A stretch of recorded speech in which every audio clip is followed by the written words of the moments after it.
Final game of the season for the Ole Miss Rebels. Lane Kiffin and company, 9-3, will go for 10 wins against the Duke Blue Devils in the TaxSlayer Gator Bowl. In an age of opt-outs, the Rebels will be at relatively full strength as quarterback Jackson Dart and other seniors say they are playing in what will be the curtain call of the season.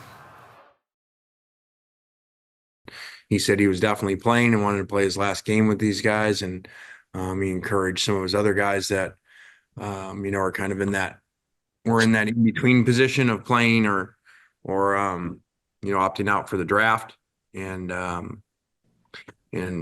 seems like the majority of those guys are all headed towards, all those guys are headed towards playing in this game. There's no doubt in my mind that I had coming in that I was going to play in it, and I'm going to play to it in my full extent. I'm just being able to play with my teammates and go chase 10 wins, and just have a lot of fun doing it. It's been an honor wearing this jersey, so there's a lot of pride in it. All right, to get us ready for this one, we got to bring in guest of the show and host of Locked On Ole Miss, our friend Steven Willis. Steven, let me get that Zoom brought up. There he is. Steven, our guy, are you ready for the end of Ole Miss football season? I mean, you've been there the entire ride. It's kind of sad that it's ending because if you think about it, this senior class, or I should say senior class at Ole Miss because of the transfer portal, they're going for their 39th win in 4 years. I mean, those are numbers that have not been heard of in decades at Ole Miss. And so they deserve their plaudits of what is going on and everything like that. And it's just a sad realization that maybe this chapter is over, but we are getting ready to start the next chapter. And Rebel basketball is kind of going. So, I mean, I'm sure it's going to be a interesting ride over the next 8 months, but man, I'm going to miss the last year's ride. That was a fun ride. Yeah, certainly an exciting season, going for 10 wins for the Rebels. They won 11 last year. Taking on a Duke team here in the Gator Bowl. In your mind, what's going to be kind of the biggest key to victory in this one? Well, I think Ole Miss needs to start quickly. There's rumors that the players are going to be on a little bit of a pitch count in this game, a certain number of plays that they're going to play. So the longer this game goes on and becomes a game, the less likely it is to be as lopsided as it is in the beginning. So a fast start is pretty important for the Ole Miss offense in this game. Duke is going to be without their starting quarterback, their backup quarterback, and potentially their running back. And when you take those three things away and you look at the talent that Ole Miss has on the defensive side of the ball, you just ask the question, how will Duke score in this game? I mean, if Ole Miss scores 14, 17 points, is this game over? Because you're relying on a Henry Beelan IV, which is the most Duke name of a quarterback I have ever heard, quarterbacking in this game. And you have to like Trey Amos and those guys lining up on the other side of the ball. So the key in this game is probably going to be a fast start, because at the beginning of the game, you're going to have more bullets in the gun, obviously, than the second half of the game if the pitch count rumors are true. Yeah, Beelan, the quarterback for Duke, only 3 games that he's played in his Duke career, 1 start in 2023. Caleb, I'll bring you into that point. What do you think about what this defense should be able to do against the Duke offense that, to your point, is that we talked about earlier before the show, missing about 4,000 yards worth of offense this year? Yeah, and 34 touchdowns as well. And meanwhile, Ole Miss is top 3 in points against and rushing yards against. So, like Steven says, I don't really know how they're going to score. They've got Jaquez Moore, their running back, only has 76 yards this season. That's who they say they're going to trot out there today. Beelan is a running quarterback in a way. He's rushed a couple times this year in some blowout games for Duke, 5 rushes for like 24 yards. So he can do that.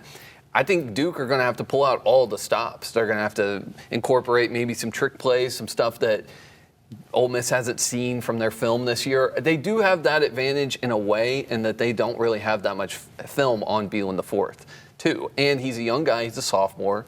Who knows? Maybe he plays to his full potential, looks really nice today. I'm really interested to see if 17 points is a big line. I understand it, with the players that they have out and Ole Miss's defense paired with Jackson Dart and that offense. But 17 points is a lot. Steven, do you think that they can cover that? I've been kind of paying attention to the trends. It's stayed around that point for the last couple weeks, but what do you think? I think this game, the odds of this game looking like the Arkansas game is higher than it would have been if the full complement for Duke was in the game. Manny Diaz runs a high-risk, high-reward defense, and in a situation where your offense could go 3 and out, 3 and out, 3 and out, there's a chance that Ole Miss could have a 24 to 28 point second quarter. I mean, it's a game that can look like that. And it's nothing against Duke. It just kind of happens. If you look at the Peach Bowl that happened just the other day, if you can't get anything going offensively, the other team is eventually going to break down your defense. Arizona State had the ball for 40 minutes in that game. At the end of the game, Texas's defense was worn out, and all of a sudden the points happened.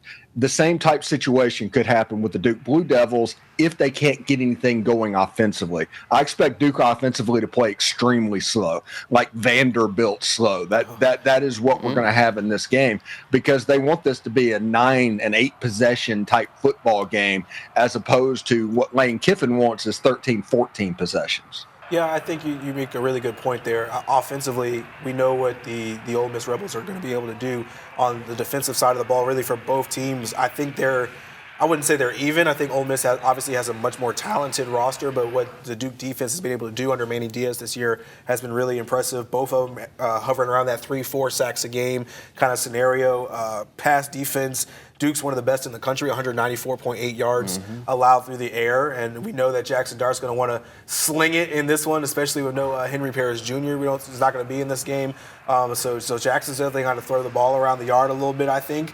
And then, for the Duke's defense, they like to play in the backfield just as much as Ole Miss does. So I think this really could be a bit of a defensive struggle, but I just think with Jackson Dart having his full complement of players on the offensive side of the ball, outside of maybe his run game, all those receivers that they've got, I really see them throwing this ball around, and it could be a legacy kind of day for Jackson Dart, with Trey Harris and all those other guys that he could be throwing to. What do you think about that, Steven? And just Jackson Dart needs Jackson about 100. Yeah, Jackson Dart needs about 170 yards in this game to be the single game passing leader, the single season passing leader, and the career passing leader at Ole Miss. He has 39 career wins. He owns just about every record other than the touchdowns. He let Eli Manning keep those. But Jackson Dart has done this. On top of all that, he is the winningest quarterback that has ever played at the University of Mississippi. All of this lets you know exactly how explosive they could be offensively and the motivation that Jackson Dart might have. Now, my thing is Jackson Dart's most important game that he is going to play is in 3 weeks in Mobile.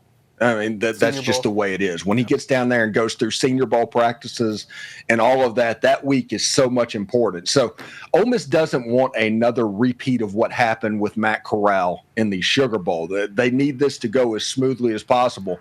But ideally, this thing would be 24-3, 31-3 at the end of the first half. Jackson Dart has 200 yards passing, and all of a sudden you turn the page to Austin Simmons, because honestly, if you want to think about it, the Ole Miss fan base is looking forward to are the 2025 team members that are going to be coming back potentially.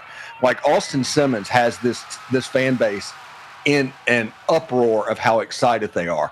Against Georgia, everybody remembers that game. Jackson Dart gets injured after throwing interception. Georgia scores a touchdown, and we've all seen that football game to where all of a sudden it's a 40-7 game. Georgia just kind of steamrolls you, and you're like, well, our quarterback got hurt and all of that. But Austin Simmons came in there cold, led a drive down the field. I think it was like 5 of 6 or 6 of 7 on that drive. Ole Miss scored a touchdown on that drive, reestablished control in that game against the number 2 seed in the college football playoff, and just proceeded to beat them off of the field. So everybody's excited about Austin Simmons and potentially the debut. Ole Miss fans could get a debut of Logan Diggs in this game. And as a running back, this could be the game that he is finally healthy and ready to go.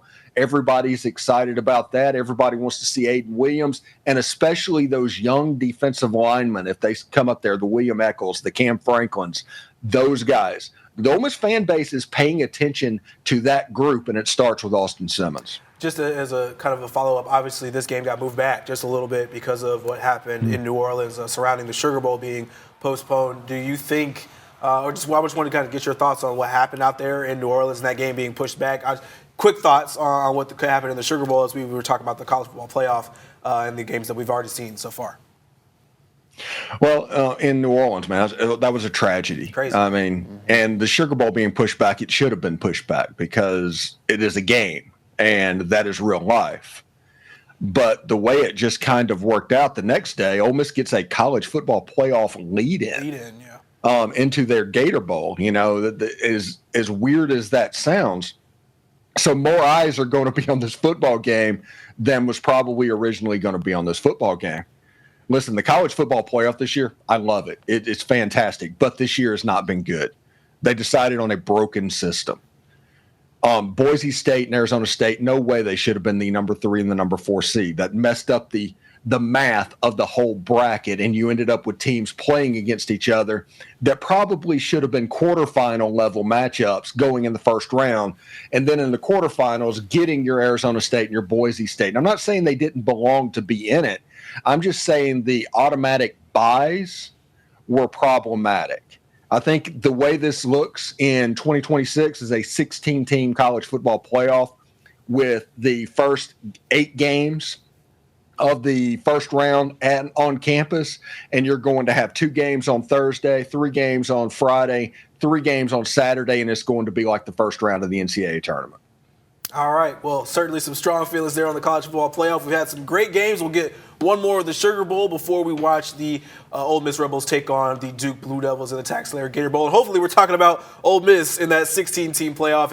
If they were having 16 teams this year, the Rebels would be in, probably at 16. Steven, we appreciate it. Enjoy the game tonight, and thanks for always joining the show, man. Yeah, thanks, Steven. All right. Take care, gentlemen.